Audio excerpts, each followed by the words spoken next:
আমরাও একটা নতুন কাজ সূচনা করতেছি, সেটা হলো লাল কার্ড। মাওলানা ভাসানী হলো কৃষক নির্ভর একটি রাজনীতি বাংলাদেশে সূচনা করেছিলেন। যদি মাওলানা ভাসানী সে মার্কাটা ওনার কাছে থাকতো, তাহলে আজকে ধান মার্কা হলো পানির নিচে তলিয়ে যেত না। এখন যদি আমি আপনাদেরকে প্রশ্ন করি যে বাংলাদেশের হাওড়ে যদি ধান এটা কই চলে গেছে, তাহলে পানির নিচে তলিয়ে গিয়েছে। অবশ্যই হলো ধান মার্কা ক্ষমতায় আছে, কিন্তু বাস্তব যে ধান সেটা হলো পানির নিচে এখন আছে, যেখানে হলো কৃষকরা সারাদিন হাহাকার করে। আমাদের যে ধানটা হয়ে গিয়েছে এখন ব্যবহারের একটি অস্ত্র। যে ধানটা আমরা রক্ষা করার কথা, সেই ধানের মার্কা বগুড়া থেকে ছেড়ে হলো গুলশানে চলে এসেছে।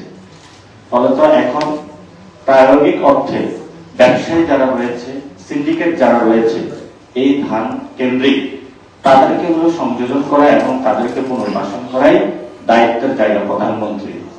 অথচ বগুড়ার যে সন্তান জিয়াউর রহমান থেকে বাংলাদেশের রাজনীতি দিকপাল জগতের আনুষ্ঠানিক সূচনা করেছিলেন, সেই বগুড়াতে কিন্তু উনি ছেড়ে চলে গিয়েছেন। অর্থাৎ গ্রাম বাংলা ভালো লাগে না, এখন গুলশানের যারা ব্যবসায়ী, যাদের কাছে টাকা আছে, সিন্ডিকেট টাকা আছে, হাওয়া ভবনে যাদের সাথে যোগাযোগ ছিল, তাদের কাছে আজকে ধান চলে গিয়েছে। এটা হলো বর্তমান আমাদের হলো রাজনীতি।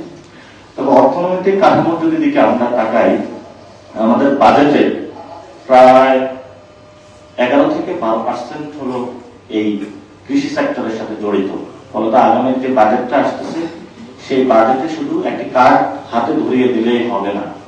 সেই কার্ডের অ্যাক্সেসিবিলিটি, একটা কৃষক তার কার্ডের কতটুকু সরকার জায়গাতে অ্যাক্সেস করতে পারে, সেই সুযোগটা আমাদের সৃষ্টি করতে হবে। আগে হলো শেখ হাসিনা বিক্রি করেছিল স্মার্ট কার্ড, এবং সেটা দিয়ে লক্ষ লক্ষ কোটি টাকা হাতিয়ে নিয়ে গিয়েছিল, নগদ থেকে শুরু করে A2I যে প্রজেক্ট গুলা ছিল সেগুলাতে। তো এখন হলো নতুন প্রজেক্ট এসেছে, খালের project, farmers card, health card, অনেকগুলো কার্ড বাংলাদেশে এসেছে।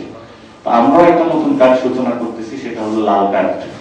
এটা হলো পরবর্তীতে এই কার্ডগুলো যখন ব্যর্থ হবে, আমরা লাল কার্ডটা সূচনা করবো মাঠের মধ্যে। কর্মসংস্থানের জায়গা যদি দেখি, সেখানে প্রায় 35% বাংলাদেশের মানুষ কৃষি খাতে নিয়োজিত আছে। ফলত এই সেক্টরটা যদি আনস্টেবল হয় বা অস্থিতিশীল হয়, তখন কিন্তু বাংলাদেশের ইকোনমিতে যেভাবে ডিরেক্ট এটাতে এফেক্টেড হবে বা ক্ষতিগ্রস্ত হবে, তেমনি ভাবে কর্মসংস্থানে বড় একটি ধাক্কা নেমে আসবে। তাহলে আমরা যদি সেক্টর ভিত্তিক কথা বলি, রেমিটেন্স একটা আমাদের সেক্টর আছে, এটা হলো গালফ কান্ট্রিজ যেগুলো আছে সেগুলো তো অলরেডি ধাক্কা আমাদের পড়ে গেছে। সেখানে হলো প্রতিদিনই হলো বোমা পড়ার কারণে সেখানে একটা আনস্টেবল সিচুয়েশন শুরু হয়েছে। দ্বিতীয়ত যে বিষয় হলো গার্মেন্টস খাত। গার্মেন্টস খাতও সেখানে একটা অস্থিতিশীল। অনেক ব্যবসায়ী ফোন দিয়ে বলে যে আমরা বিদ্যুতের লাইন পাচ্ছি না, গ্যাসের লাইন পাচ্ছি না, যে আশা ভরসা করে গুলশান অফিসে টাকাগুলো রেখে এসেছিলাম, ইনভেস্টমেন্ট করে লস হয়ে গিয়েছে। তো তারপরে আমাদের যে কৃষি খাত আছে, কৃষি খাতের যদি এই অব্যবস্থাপনার মধ্য দিয়ে আমরা যাই, তাহলে ভবিষ্যতে যদি আমাদের ফুড ক্রাইসিস হয়, সেটা সরকার কিভাবে ট্যাকল দেবে, আমরা কোনো বড় বড় কথা না শুনে সেটা হলো অ্যাকশন প্ল্যানিং সরকারের কাছে চাচ্ছি।